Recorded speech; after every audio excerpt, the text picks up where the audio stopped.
It is Jason Abraham, the Shadow Teacher, and I'm going to continue on the theme that I broke into with mantras and affirmations.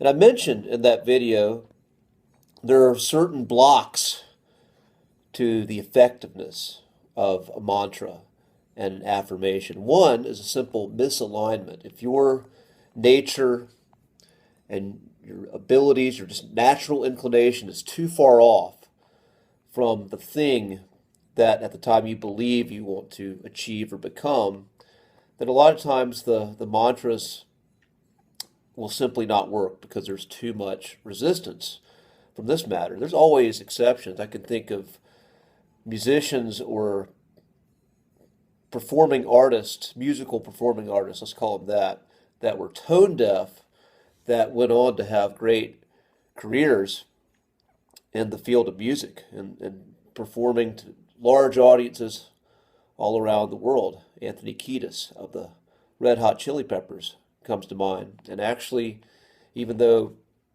they are technically tone, he was a lead singer, lead vocalist of that band, and some say he is tone deaf. What he does works with that combination, and they make great music. But that is very rare. It's the exception.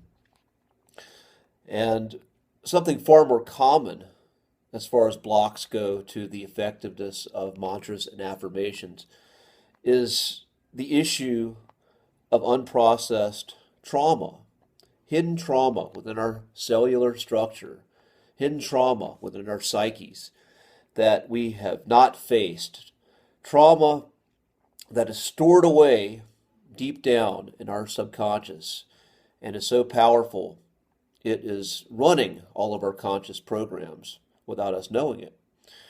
And this trauma can happen in our lifetime from early childhood, but it can also happen from generations before, from our parents, our grandparents, great-grandparents, and so on. I'm currently reading this book called It Didn't Start With You. It Didn't Start With You by Mark Wolin. And that is what this book is about. It's about healing generational trauma. And in my exploration of esoterics and mysticism, that concept is very strong. And some of the practices that I've been participating in there. And there's a look at your ancestry as being related to your mission in life, your own karma, what you're here to heal, what you're here to do, as well as also support from the ancestors. There's a theme of calling on that support. But this book by Mark Wolin, it's a very practical and simple book. So even if you're not into mysticism and these deep esoteric concepts, I find some of what he offers in here very useful. And it's simply getting to know yourself in a deeper way. Trauma has a language.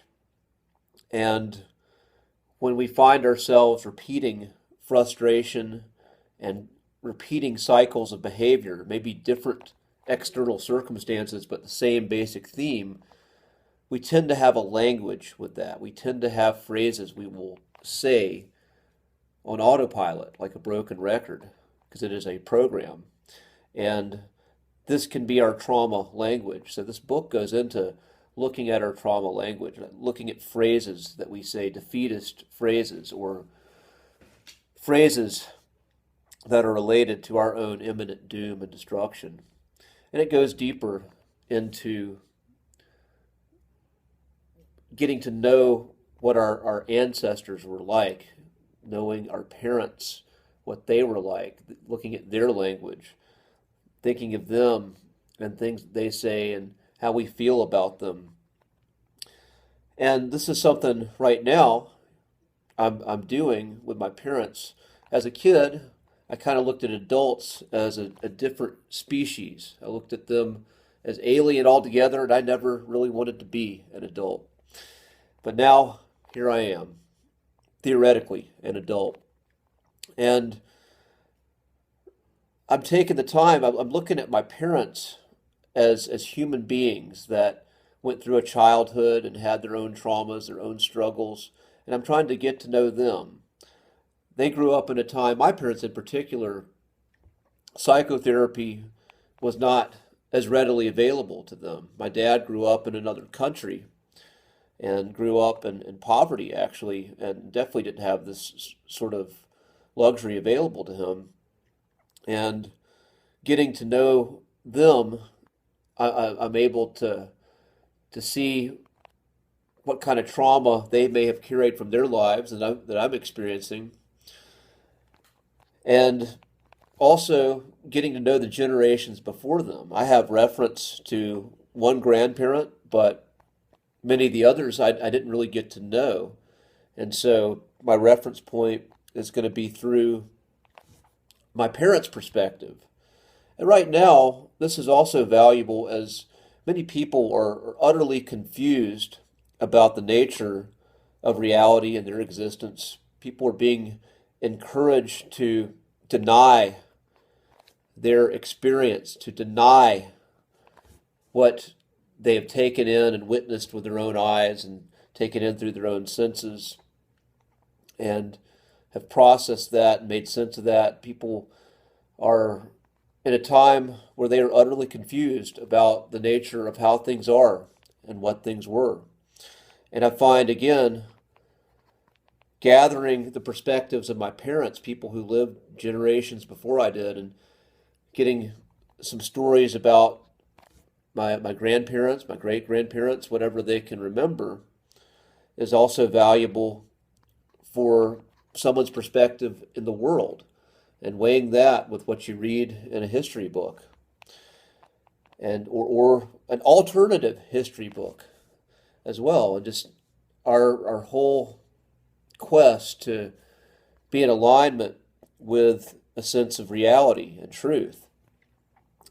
But again, back to the idea of trauma, when we are able to see people and hear the stories of people in our families and what they went through, and then weigh that with our trauma language, sometimes we can make a connection with something that happened to them that wasn't even in our lifetime. And again, if you are interested in doing this kind of work, I highly recommend this book, It Didn't Start With You by Mark Willin. It's very simple and practical.